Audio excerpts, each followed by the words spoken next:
तोतली परी की कहानी। परी लोक की दुनिया में पीहू नाम की एक परी रहा करती थी। वह जब भी अपने दोस्तों से मिलने जाती, सब उसका मजाक उड़ाया करते थे। पीहू परी को बहुत ज्यादा बुरा लगता था।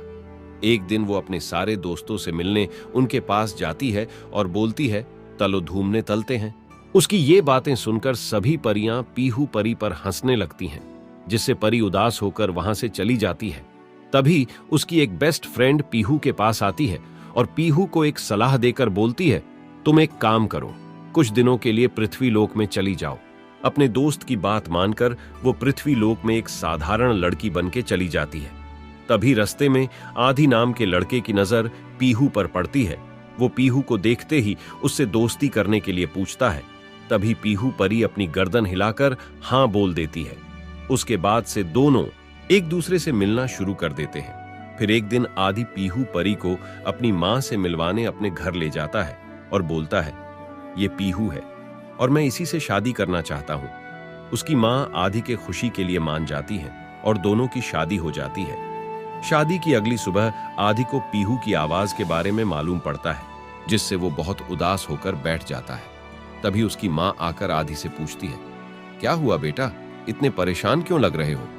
आदि कुछ बोलता उससे पहले पीहू बोल देती है, अले छाछू मां, तो ही दांत नहीं है, ये तो बिला वदे ही प्लेछान हो लए हैं। इतना सुनते ही उसकी मां आदि को ही उल्टा सुनाती है, तुम ही ने कहा था ना, मैं इसी से शादी करूंगा, अब जीवन भर इसे ही अपना बाबू और शोना बोल। तभी आदि बोलता है, मैं अपने दोस्तों के सामने इसे कैसे लेकर जाऊंगा? इतने में पीहू परी आदि को एक सुझाव देती है कि वो पहले जैसे चुप रहेगी और कुछ नहीं बोलेगी।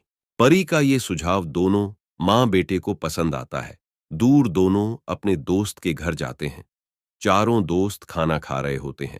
तभी आदि के दोस्त की बीवी पीहू से उसका नाम पूछती है। आदि को डर था कि कहीं वो कुछ बोल ना दे, इसलिए सबके कुछ भी पूछने पर आदि उसका जवाब तुरंत देता। तभी दोस्त की बीवी बोलती है, ये जब से यहां आई है कुछ नहीं बोल रही है, कहीं गूंगी तो नहीं है? उसकी ये बात सुनकर पीहू परी को बहुत बुरा लगता है और आदि के बात संभाल लेने पर बात वहीं खत्म हो जाती है। सब लोग खाना खा ही रहे थे। इतने में आदि के दोस्त का एक चंचल बेटा, जो काफी देर से पीहू की ओर देखे जा रहा था, उसने सोचा, कैसे भी करके आवाज सुनकर रहूंगा। तभी उसने एक प्लास्टिक का चूहा पीहू परी के पैरों के पास छोड़ देता है। तभी चूहा के टकराते ही पीहू जोर जोर से चिल्लाने लगती है, अले तुहा पकड़ो इत्ते, तात लेडा मूढ़े। बदमाश बच्चा पीहू की आवाज सुनकर जोर जोर से हंसने लगता है।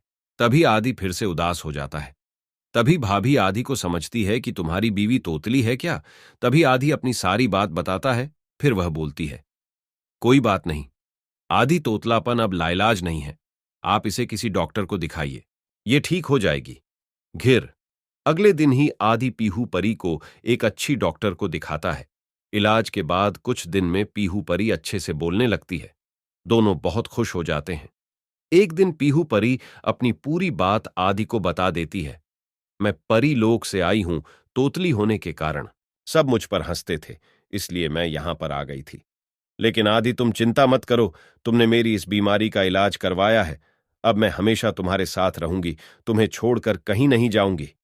इतना सुनकर आदि खुश हो जाता है और दोनों एक साथ खुशी खुशी रहने लगते हैं। कहानी से सीख, इस कहानी से हमें यह शिक्षा मिलती है कि चाहे वो इंसान हो या जानवर, हमें किसी का भी मजाक नहीं उड़ाना चाहिए। जो चीज हमें कुदरत ने दी है वही हमारा है।